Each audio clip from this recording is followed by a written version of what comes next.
Muito boa noite, meus queridos amigos do programa Canal Jurídico. Hoje eu tenho o prazer de receber novamente uma figura muito ilustre. Veio já no programa Canal Jurídico uma vez e eu tive a satisfação de recebê-lo de volta hoje. Para a minha satisfação e a sua satisfação também. É o nosso amigo, professor e delegado Durval Lins. Saudações, seja muito bem-vindo ao programa Canal Jurídico, Durval. Eu é que agradeço, Paulo, pela oportunidade de estar mais uma vez no programa Canal Jurídico, que é um programa que tem uma audiência muito qualificada, e espero poder contribuir, colaborar com o debate sobre esse tema que é tão importante que a gente vai levantar hoje. E, de fato, é algo que, pela nossa história, pela amizade, mas principalmente por essa oportunidade, eu quero lhe agradecer pelo convite. Sem dúvida. E eu muitas vezes faço críticas às instituições, mas hoje eu quero mostrar o outro lado, o lado bom da coisa. Outro dia eu fui vítima de um roubo e eu precisei da delegacia de Piedade, foi onde aconteceu.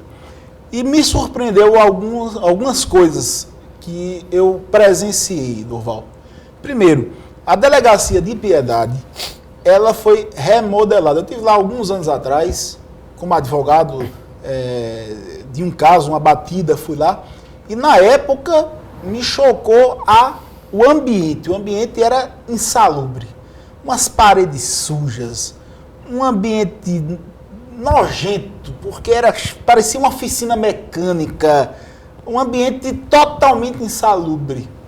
E eu aguardava encontrar algo semelhante. E para minha surpresa, eu encontrei uma delegacia reformada, uma delegacia com cerâmica, com móveis novos, com computadores, porque até pouco tempo atrás, sequer computadores as delegacias tinham. Era impressionante que o mundo inteiro já havia se conectado à internet e algumas delegacias ainda continuavam com máquina de escrever. Impressionante, mas tive essa boa surpresa e fui atendido por um colega seu, não recordo bem o nome dele, agora quem é. Daqui a pouco vou fazer questão de me lembrar que me atendeu Durval maravilhosamente bem. Eu faço questão de lembrar o nome dele para dizer, porque qual era a imagem que a gente tinha da polícia? A imagem que a gente tinha, pelo menos a sociedade ainda tem de certa forma, isso está mudando, eram de policiais corruptos, de policiais truculentos, de policiais com abuso de autoridade. E não foi isso que eu vi na delegacia. Muito pelo contrário. Eu vi algumas cenas, a coisa demorou lá, e eu vi uma mãe de um preso fazendo escândalo. E aí, uma agente falou qualquer coisa com ela, e o delegado depois chamou, em particular, mas deu para ouvir a conversa. Olha, é a mãe. Se ela não se preocupar com ele, se ela não quiser brigar, se ela não quiser intervir pelo filho, seria estranho. Então, uma mulher simples, uma mulher pobre, uma mulher humilde, está numa situação de desespero, nunca viu o filho numa cadeia. Então, tem que ter esse tipo de paciência, quer dizer, dá uma lição de moral no agente de uma forma muito clássica. E eu vi essas mudanças e isso me impressionou positivamente. E eu queria dar esse meu depoimento. Depois tive que ir para outra delegacia de plantão, também fui bem atendido. Então, Durval, eu queria que você falasse um pouquinho sobre essa mudança positiva, que eu sei que tem muita coisa a ser feita, mas a gente já sente palpavelmente alguma mudança na polícia, não é verdade? É verdade, Paulo. Com relação ao aspecto material, essa delegacia a qual você se referiu é um prédio razoavelmente novo, como delegacia. Nós saímos daquele prédio decrépito. Na verdade, ali funciona o plantão da delegacia de Prazeres, e esse plantão saiu de lá depois que o teto da sala do delegado arriou. Então, não havia mais a possibilidade de continuar funcionando naquele prédio. E aí, a polícia fez, então, a locação daquele prédio lá na Avenida Ayrton Senna, onde funciona tanto a delegacia seccional de polícia quanto os plantões policiais. Um dos plantões, eu sou o titular e tive a oportunidade de lhe atender no dia em que você foi vítima, não é, de um criminoso. Com relação à questão da informática, a informática hoje está presente em todos os segmentos da sociedade, não poderia ser diferente, não é, com relação à atividade policial. E a utilização da informática hoje vai muito além daqueles computadores que são destinados à confecção dos autos de prisão em flagrante, dos inquéritos policiais, mas hoje nós já temos alguns softwares, não é, com relação à pesquisa criminal, ao acesso a algumas cédulas de identidade que já estão digitalizadas e disponíveis, não é, para que o delegado de polícia tenha então mais informações e mais celeridade no momento de realizar o seu trabalho. O organismo policial em Pernambuco, em particular, também sofreu uma mudança, eu diria, de paradigma, sob o ponto de vista da sua conformação de pessoal. Nós tivemos alguns concursos para delegados de polícia, concursos para agentes, escrivães, e esses concursos foram muito importantes, exatamente porque, a partir de um curso na Academia de Polícia, nós pudemos introduzir um conteúdo maior de humanização naquelas pessoas que são as responsáveis por receberem inicialmente as vítimas dos crimes e até mesmo os criminosos. É importante que se coloque que alguém, ao praticar um crime, num Estado de Direito, está obrigado, não é, ou está vinculado à sanção que a lei penal estabelece. Então, se eu matei alguém, eu devo ser sujeito a uma pena de reclusão de 6 a 20 anos. Mas isso não me retira a minha dignidade, não me retira o direito de ser tratado com respeito em qualquer instância, seja da polícia, seja do judiciário, do Ministério Público ou do sistema penitenciário. Pois é, e eu vejo essa mudança positiva, mas eu vi uma coisa acontecer na delegacia, que eu também vejo acontecer no Tribunal de Justiça, que era muito comum na iniciativa privada. Eu conversando com o delegado, tive a oportunidade de conversar uma meia hora com ele, ele disse o seguinte, que estava acontecendo, não disse nessas palavras que eu vou dizer agora, mas estava acontecendo um turnover. Turnover, para quem não sabe, é uma expressão em inglês que quer dizer rotatividade.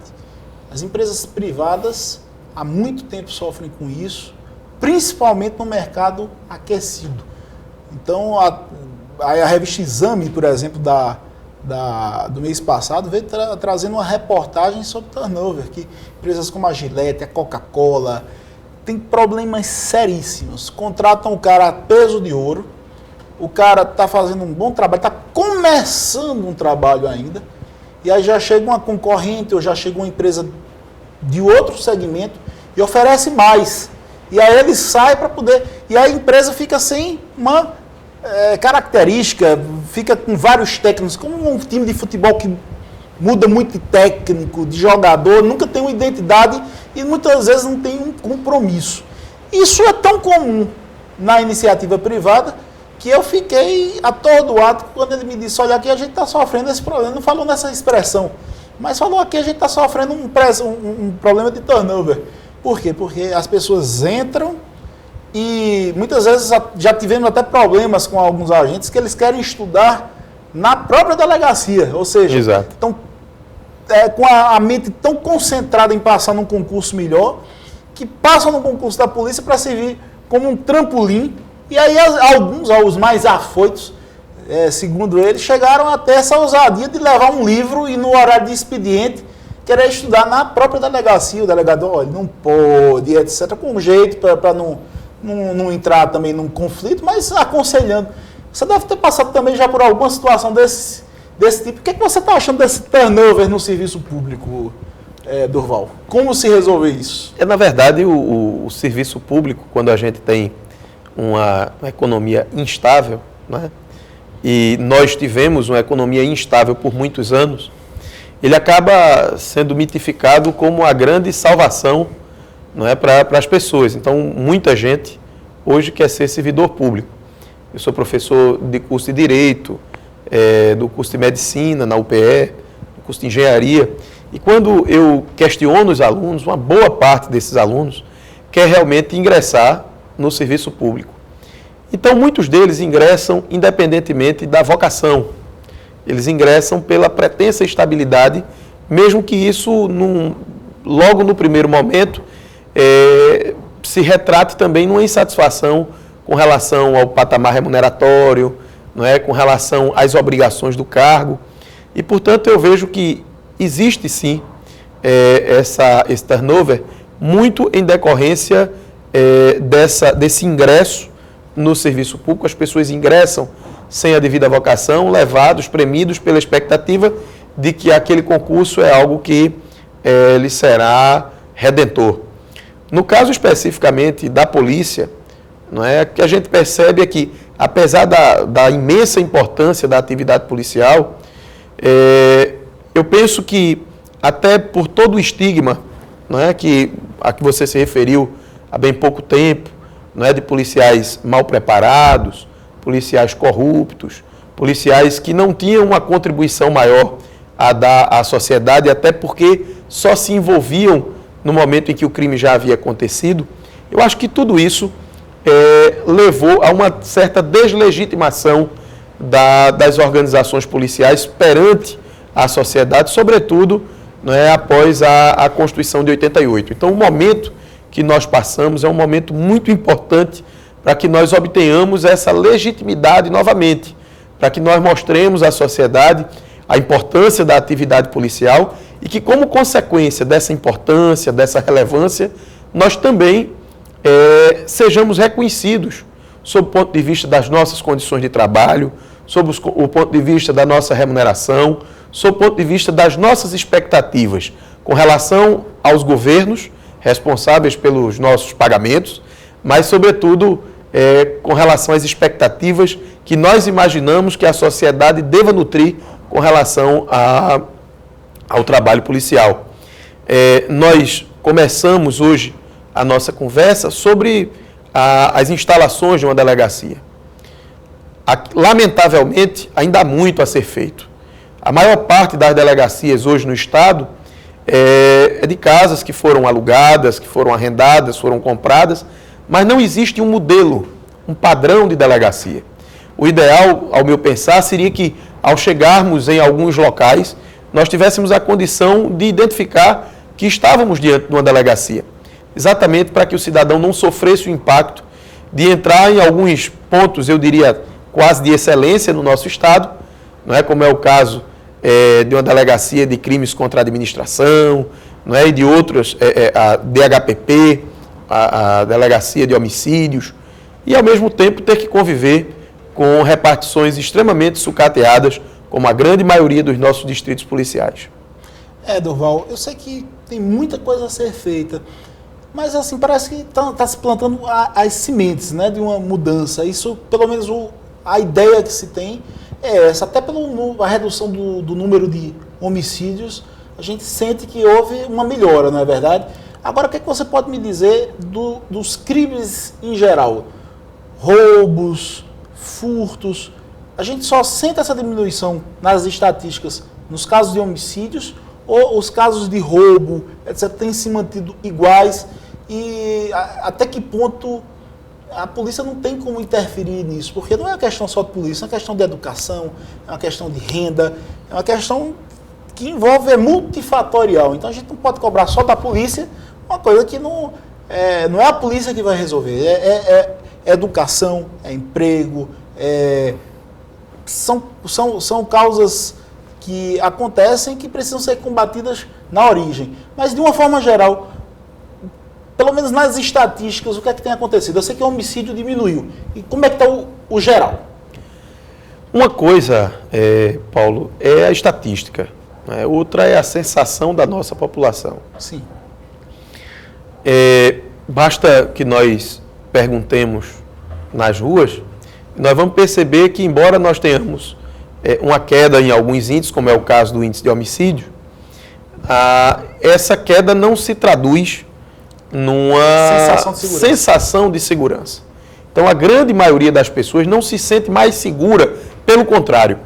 Se no dia a dia, se no cotidiano você conversar com os amigos, com os parentes, eles vão dizer exatamente o contrário. Rapaz, está cada dia mais perigoso, cada dia mais violento, não é? Então, eu vou aqui fazer uma citação de Roberto Campos, senador Roberto Campos, e a última vez que eu fiz essa citação foi no doutorado lá em Brasília, e para uma banca de portugueses que, inclusive, achou muito pitoresca, não é? Eu disse, olha, a estatística é como um biquíni. Né? Como um biquíni, por quê? Eu digo porque como um biquíni, ela só mostra o que quer mostrar, mas esconde o principal. Então, quando a gente tem, dizendo aí que nós baixamos em 5, 10, 12, 15% o índice de homicídios, a gente pode, lógico, ficar feliz porque nós começamos a apontar para um norte diferente, que era de uma violência crescente, mas nós não podemos nos acomodar, não é? Porque a gente não pode esquecer que existem aí praticamente 4 mil homicídios por ano.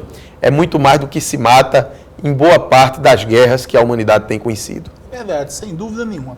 Durval, vou ter que chamar o nosso comercial, mas daqui a um pouquinho a gente volta para o próximo bloco, o segundo bloco do programa Canal Jurídico. Então, aguarde mais um pouquinho que a gente já está voltando.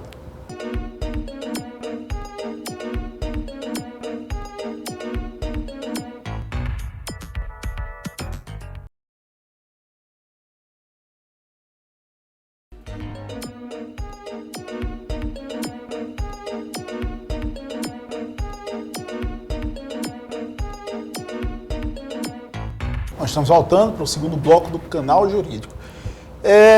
Durval, uma questão muito me preocupa. A Copa de 2014 vai acontecer aqui no Recife. E há muitos anos, muito antes mesmo da Copa ser anunciada no Brasil, eu dizia, bem, o México já recebeu a Copa 2 vezes.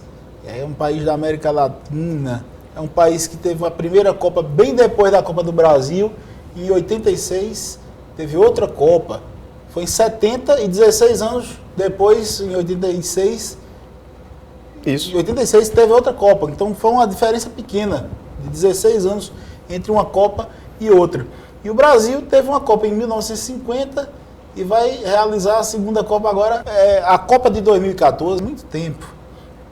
Então, me responda uma coisa. Eu pensava sempre isso, bem, eu acho que nunca mais fizeram uma Copa aqui no Brasil, porque aqui a gente não tem condições de receber por causa da violência. E aí, o presidente Lula, o cenário econômico, pujança em alguns setores. Essa pujança que está em Suape é ótima, mas não se reflete em sensação de segurança. Segurança de sociedade, de bandidos, de tudo. Então, por um lado é bom porque o Brasil está crescendo, estão sendo criados os empregos, e ao mesmo tempo o cara sai da empresa e é assaltado, é morto, etc. A polícia já tem algum plano específico para a Copa do Mundo de 2014? Eu sei que está longe, mas é algo que está sendo tão bem planejado que eu acho que esse aspecto da segurança não ficou de fora. E aí, já se fala na polícia em alguma ação para que a gente não passe uma vergonha, uma catástrofe internacional com tantos turistas aqui dentro e arrastão acontecendo em Boa Viagem, arrastão acontecendo no Shopping Recife, dizem que acontece, de vez em quando chega esses boatos que aconteceu um arrastão no shopping, a gente ouve falar, eu não sei nem se é verdade, mas pelo menos chegam no ouvido da gente que é verdade. E na praia foi noticiado no jornal. Como é que um país que ainda tem arrastões é capaz de receber uma Copa do Mundo? Qual é a posição da autoridade policial diante de cenas como essa, meu caro Durval? Paulo, eu primeiro sou obrigado a lhe dizer que, como bom tricolor, eu preferia que nós usássemos a Arena do Arruda, né? Não, mas tem muita lógica, apesar de ser rubro-negro, por mim, teria sido feito uma Arruda. Inclusive, não tem estacionamento não, desapropria um monte de casa, faz o estacionamento ali do lado e se aproveitava. Urbanizaria a área, né? Eu não via maiores dificuldades não, mas aí quiseram fazer de todo jeito, quando eles querem assim. É um estádio que já tem uma certa tradição com a seleção brasileira. Apesar de ser rubro-negro, eu também achava palco que de tantos espetáculos pelo seu tricolor, né? Pelo Santa Cruz Futebol Clube. O Santa Cruz tá indo bem, né? Tá quase saindo da Série D, tá quase. Daqui a pouco ele chega na C. É verdade, Paulo. A sua preocupação é uma preocupação muito pertinente. Sobretudo porque eu entendo que essa esse retardo na vinda da Copa do Mundo para o Brasil, se deu muito em razão dessa visão internacional de um lugar onde as instituições não funcionam, de um lugar extremamente violento. Não é? Basta que a gente se reporte a alguns filmes como Turistas, não é? que mostravam um país em que um grupo de jovens americanos vinha para o Brasil e sofria as maiores atrocidades. Teve esse filme, foi? Teve. Um filme chamado Turistas, que teve uma repercussão, inclusive, muito grande. Foi? Não é? Exatamente. Então, ao invés de mostrar o lado positivo do Brasil, as belezas, não é, que nós temos, não só do ponto de vista natural, mas algumas belezas culturais que nós temos, não é? A Cidade Alta de Olinda, não é algo que é um ponto a realçar a história mundial. Nós temos uma cidade que é patrimônio da humanidade, temos o Marco Zero, o centro do Recife também, como uma página importante da nossa história e da história mundial. Então, o que foi realçado internacionalmente foi exatamente esse lado das favelas cariocas, da violência, do descontrole. Espero, sinceramente, que Pernambuco, nesse contexto brasileiro, consiga levar adiante todos os seus projetos com relação a 2014, porque seria realmente muito lamentável que nós tivéssemos uma atuação aquém daquela atuação esperada pelo povo brasileiro e por cada um de nós pernambucanos. Com relação à polícia especificamente, já existe umas ações de planejamento por parte da Secretaria de Defesa Social e dos chamados órgãos operativos, a Polícia Militar, a Polícia Civil de Pernambuco, no sentido de recrutar, preparar e credenciar o seu efetivo para que ele esteja ainda mais preparado e ainda mais apto a lidar com as questões decorrentes da prática desportiva, mas sobretudo do entorno. É o que eu aqueles episódios com os turistas. O que eu creio eu que vai ser do seguinte: na época, no meio da Copa, creio eu que vai ser policial para dedéu em toda a esquina, né? Pelo menos nas áreas de Boa Viagem, Piedade, centro da cidade. Porque veja só, eu sei que devia ser sempre assim, mas também não vamos ser ingênuos. Existem as deficiências, existe o subdimensionamento, existe a capacidade financeira do Estado, mas acredito também o seguinte, que numa época de Copa do Mundo, que a gente vai, se você for receber uma visita na sua casa, você quer mostrar sua casa bonita, bem arrumada, quer causar a melhor impressão possível.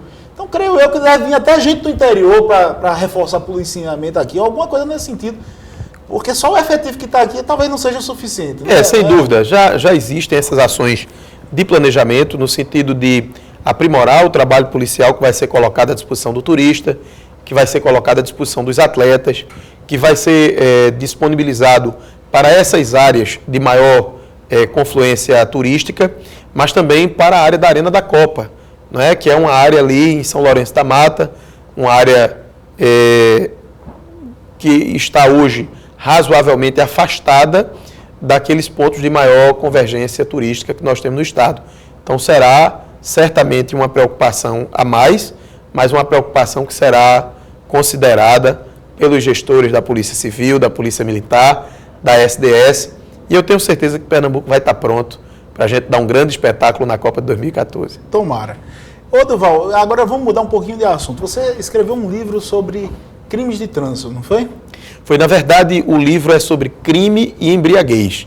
Não havia como nós deixarmos de abordar também a temática dos crimes de trânsito. Não é? Esse livro já exauriu, já expirou a primeira edição, a segunda edição deve sair agora por conta das alterações que decorreram da Lei Seca, não é? E a gente está aí também com o projeto de um livro dirigido para a sociedade em geral, mas também para os estudantes universitários de outros cursos, que não o curso de Direito, que é um livro chamado Direito e Cidadania, onde nós vamos exatamente expor, não é, que o fenômeno jurídico é um fenômeno cultural e que permeia todas as áreas da nossa convivência social. Olha, você mostrar a presença do Estado é tão importante que eu acho que já diminuiu bastante, pelo menos aqui na região metropolitana do Recife, o número de mortes por acidente de trânsito em virtude de bebida. Eu acho. E eu vou dizer o porquê. Outro dia eu estava em Olinda e fui parado por uma blitz. E aí o cara o policial não, um agente, eu acho que do Detran, não chegava nem a ser policial, é um agente do Detran, quem estava fazendo a blitz. O senhor bebeu? Eu disse, não. Ele disse, o senhor se incomoda de fazer o teste do bafômetro? Disse, de maneira nenhuma, vai ser um prazer eu fazer, porque eu queria tirar uma foto para o Orkut. E ele, quando viu que eu estava brincando, e assim, não estava com aparência de bêbado, nem nada, ele disse, eu tô com pouca piteira, vá-se embora que eu tô vendo que você não tá... Não bebeu. Não bebeu. Tudo bem, aí eu fui embora. Quando eu cheguei lá na frente, na Agamenon Magalhães, aí outra blitz me para. O senhor bebeu? Eu disse, não. O senhor se incomoda de fazer o exame do bafômetro? Eu disse, não. Mas olha, ainda agora me pararam. Eu insisti para fazer, ligue para o outro e ele disse que eu não queria... Pois aqui o senhor não vai insistir não, aqui o senhor vai fazer mesmo. Eu digo, com o maior prazer, agora só faço sob uma condição. Aí disse, qual é a condição? Eu disse que você tira a foto para eu botar no meu Orkut. Eu disse, eu vou perguntar ao meu superior se ele deixar. Aí deixou, não tem problema não. E eu fiz o exame do bafômetro e eles tiraram a fotozinha para o Orkut e até me elogiaram. Disse, tá vendo, quando a pessoa não tem nada, não está devendo nada, faz com o maior prazer. Mas o que eu quero mostrar isso é o seguinte. Ainda ontem eu estava voltando de um evento, uma blitz enorme na Herculano Bandeira. Então, é muito difícil hoje você sair qualquer dia da noite, qualquer dia da noite, não, qualquer hora da noite, do dia, tanto faz, e você não ser parado por uma blitz na região metropolitana do Recife, com a finalidade de aferir essa questão alcoólica. Isso, sem dúvida nenhuma, está causando um efeito positivo. Vários amigos meus já disseram, eu não posso beber, etc. O que vocês têm sentido na delegacia e na polícia em geral com o efeito dessa lei seca aqui na região metropolitana do Recife, Durval? Na verdade, a lei seca em si acabou dificultando a punibilidade para aqueles que dirigem embriagados. E acabou dificultando porque passou a exigir um determinado grau, né, de álcool no sangue, a ser constatado pela expiração, que é o teste do etilômetro, conhecido como bafômetro. Então, agora não basta dizer que o sujeito está embriagado, é necessário dizer que ele está embriagado e com um determinado percentual ou com uma determinada quantidade de álcool por volume de sangue ou por volume de ar expirado. Isso dificultou a punibilidade, porque só é possível, então, levar adiante o processo criminal daqueles que se submetem a esse teste do bafômetro. Agora, para além dessa questão meramente legal, a presença na rua da polícia militar, sobretudo, em conjunto com os agentes de trânsito, também com a polícia civil, serve para realçar o caráter de prevenção geral, ou seja, o caráter intimidatório. Eu vejo que o grande ponto diferenciador não foi a lei em si, mas exatamente a consciência que tem se formado nas pessoas, e muito em decorrência da atuação da polícia, do Detran, da polícia civil, da polícia militar, com essas blitz constantes. Então, sem dúvida alguma, esses têm sido fatores muito positivos, para a redução desses episódios. Ainda assim, a gente percebe que essas blitz, vez por outra, acabam sendo mais estimuladas até pela excepcionalidade de determinadas datas. Então, no São João, no 7 de setembro, no Natal, e nesse intervalo, às vezes, ocorre um certo afrouxamento. E o ideal seria que não fosse realmente necessário que a polícia estivesse sempre... Eu não sinto esse afrouxamento não, viu? O ideal seria que a polícia não precisasse estar sempre fazendo essa fiscalização. Eu estou certo, Paulo, que isso entrará na nossa consciência, na nossa formação, sobretudo nas gerações futuras, essa incompatibilidade do álcool com a direção.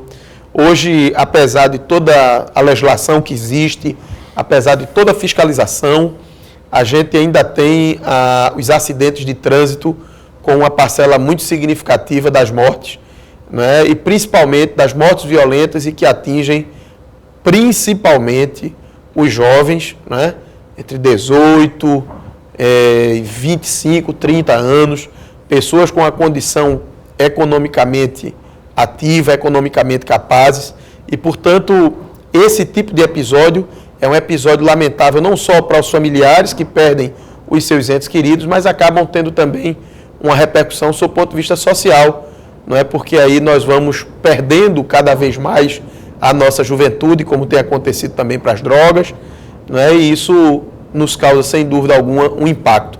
Essas blitz, elas têm acontecido com muita frequência, não é? Infelizmente, não há possibilidade de que elas sejam feitas sempre e em todas as regiões do Estado. Você sabe que, por exemplo, no interior do Estado, é muito comum, não é, que os jovens ingiram bebida alcoólica em larga escala.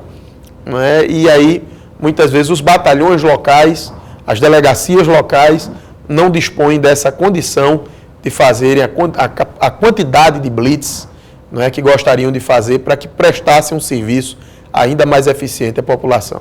Vou ter que chamar um comercial e a gente volta já já para o terceiro e último bloco do programa Canal Jurídico. Aguarda só um pouquinho.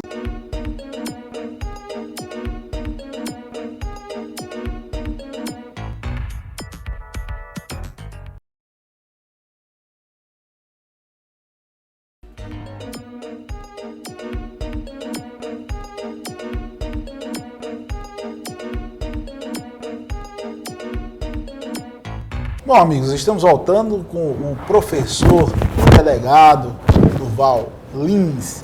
Durval, vamos falar um pouquinho de meio acadêmico. Você é professor de 3 universidades. Como é que é essa vida? Universidade não, é 2 universidades e uma escola superior, né? Exato, é. Como é que dividir a tarefa policial, mas ser professor em 3 instituições? É um corre-corre grande, né, Durval? Corre-corre muito grande, por outro lado, muito gratificante, tanto a atividade policial, dentre as atividades jurídicas, é uma atividade extremamente gratificante, porque você vê, a princípio, o resultado do seu trabalho, quanto também a atividade acadêmica. A atividade acadêmica é a atividade que nos mantém vivos, que nos mantém reciclados, que nos força ao estudo, que nos força a trabalhar a cada dia, não é? O estar com o outro, o se fazer compreender, o se fazer entender. Não é? Então, eu acho que a experiência do magistério superior em particular, é uma experiência muito rica. É uma experiência na qual as pessoas permitem que você participe da vida delas num momento extremamente importante, que é o momento da sua formação profissional. Não é? E no meu caso, como as minhas disciplinas, elas passam alguns semestres, eu tenho então a grata satisfação de perceber de maneira muito nítida a evolução dos alunos. Eles chegam ali egressos, na grande maioria do ensino médio, ainda pós-adolescentes, né? cheios de algumas preocupações que para nós hoje já parecem ser preocupações de menor importância, né? Ou alguns com preocupações prematuras. E nós vamos acompanhando o desenvolvimento dessas pessoas e percebemos que elas se tornam profissionais maduros, profissionais sérios, profissionais prontos a prestar um bom serviço para a população. Isso é muito gratificante. Não é? É como se ter filho. É como você, além de perpetuar a espécie, ter a oportunidade de levar adiante o conhecimento que foi construído e de mostrar que alguma coisa ficou para além do tempo e que alguma coisa daquilo que nós nos esforçamos, estudamos, escrevemos em especialização, em mestrado, em doutorado, teve a oportunidade de seguir adiante. E aí a gente fica ainda mais feliz quando esses alunos, eles superam, né, os mestres, quando nós temos a oportunidade de vê-los lançando livros, colando o grau de mestrado, terminando os doutorados. Isso, eu já estou nessa fase e sinto, de fato, uma alegria muito grande em vê-los progredindo. Mas nunca deixam de ter uma reverência à figura do professor, não é? Hoje eu vejo meus professores do passado e uma grande maioria eu trato com uma extrema reverência, apesar da gente sentir na prática que nós os superamos em alguns sentidos. Mas mesmo assim a gente fica com uma dívida de gratidão imensa, não é, Durval? Eu acho que é a mesma coisa que os alunos sentem por você, você deve sentir por seus mestres. Sem dúvida, é a questão da referência. Não é? Quando a gente começa qualquer atividade, seja advocacia, seja no serviço público, seja no magistério, nós sempre procuramos as referências para que nós possamos desenvolver bem as nossas tarefas.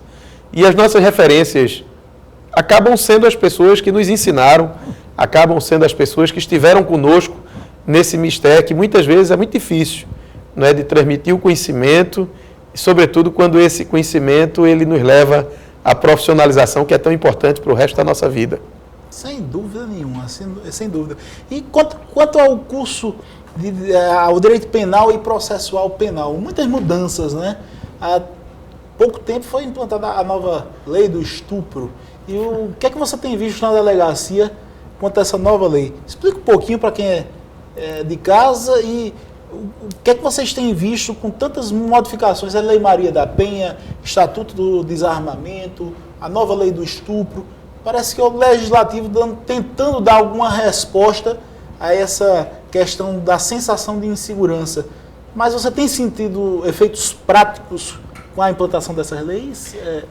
Na verdade, Paulo, é uma tentativa louvável, não é, do Legislativo a edição dessas leis. Afinal de contas, é uma das grandes críticas que se faz ao nosso Legislativo, é que legisla pouco e que, num passado recente, se transformou numa delegacia de polícia com os sucessivos escândalos com os quais ele teve que lidar. Mas é importante também nós percebermos que a questão da violência e a prática dos crimes, ela não está diretamente ligada a uma lei. Essa lei que você se reportou, que é a lei dos crimes sexuais, ela criou uma figura, que é a figura dos vulneráveis, não é? E, ao mesmo tempo, ela também juntou, dentre outras coisas, aquilo que foi mais notório, os tipos, os crimes de estupro e de atentado violento ao pudor. Antes só podia ser estuprada a mulher. O homem era vítima de um ato libidinoso diverso da conjunção carnal, que era o tal do atentado violento ao pudor, mas exatamente com as mesmas penas, com as mesmas consequências jurídicas. Essa lei criou essa nova figura dos vulneráveis, isso foi importante. A pena do estupro era bem maior do que a do atentado violento ao pudor, né? Não, era a mesma. Era mesmo? Era a mesma, era exatamente a mesma pena. Era só uma questão com relação à adequação típica. Não é? Só o homem podia ser vítima do atentado. Aliás, só a mulher poderia ser vítima do estupro. Agora não, com essa mudança, não é, tanto o homem quanto a mulher podem, de fato, serem vítimas de estupro ou de atentado violento ao pudor. Outro dia falou-se, eu ouvi de uma estagiária que o professor colocou uma seguinte hipótese, e não foi parecendo uma loucura, não. A mulher dopou o cara e deu Viagra para ele também, ele dopado. E aí ele teve uma ereção e ele foi estuprado inconscientemente, porque houve a ereção e ele estava inconsciente. Eu digo, rapaz, será que essa história é verdade mesmo? Ou é lenda jurídica que acontece? Mas, em tese, existe a possibilidade, né? Sem dúvida. Eu, de fato, não tomei conhecimento do caso especificamente. Não sei nem se é verdade, pode ser uma lenda, né? Mas, se tiver, de fato, acontecido, Paulo, não é, ele terá sido uma vítima do estupro. Né? Vamos... Rapaz, é um mandé gostoso, né? Para a mulher passar a fazer um negócio. Mas nem sempre isso retrata uma sorte, viu? Você não sabe quem o estuprou. É verdade. É verdade. Esse é o problema. É verdade. Até porque se fosse boa, não ia nem não ia recorrer a esse método, é verdade. Mas assim, vamos terminar o programa falando desses casos de delegacia que chegam a ser pitorescos.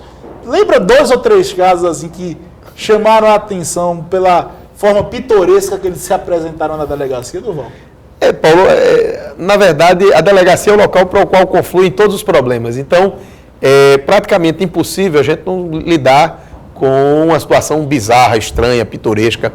Eu me recordo, por exemplo, eu era delegado de Olinda, ali naquela delegacia do Varadouro. Eu tenho uma história dali.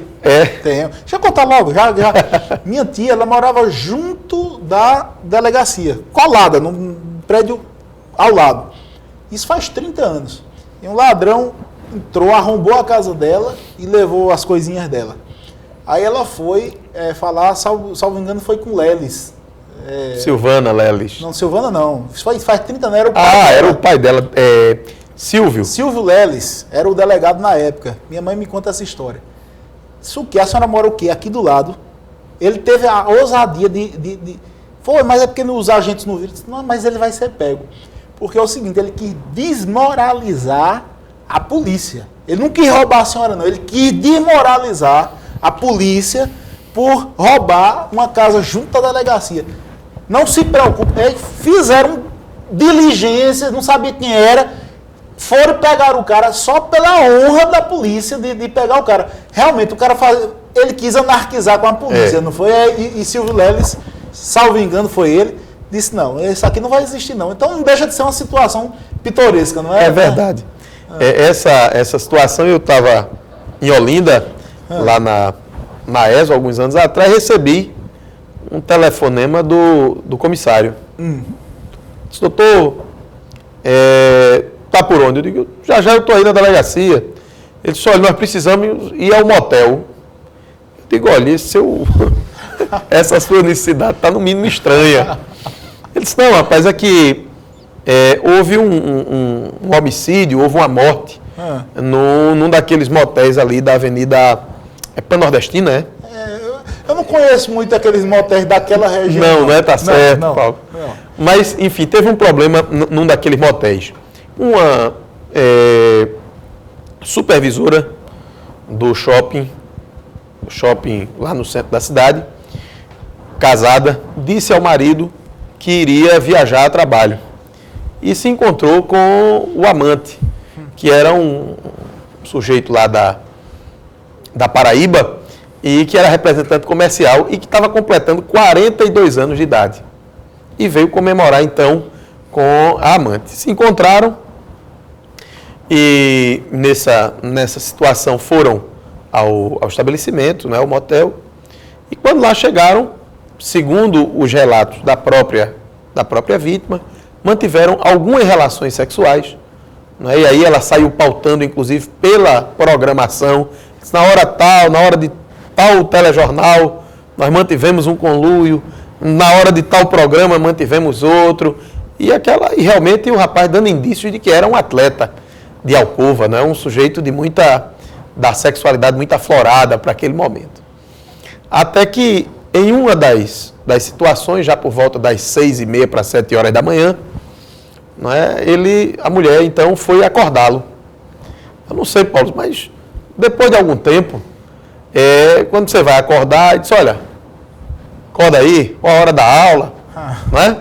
Mas a namorada achou de acordá-lo de uma maneira mais lúdica, uma maneira mais alegre, e começou beijos, abraços, carinhos, e então ele imaginou que seria capaz de mais uma relação sexual.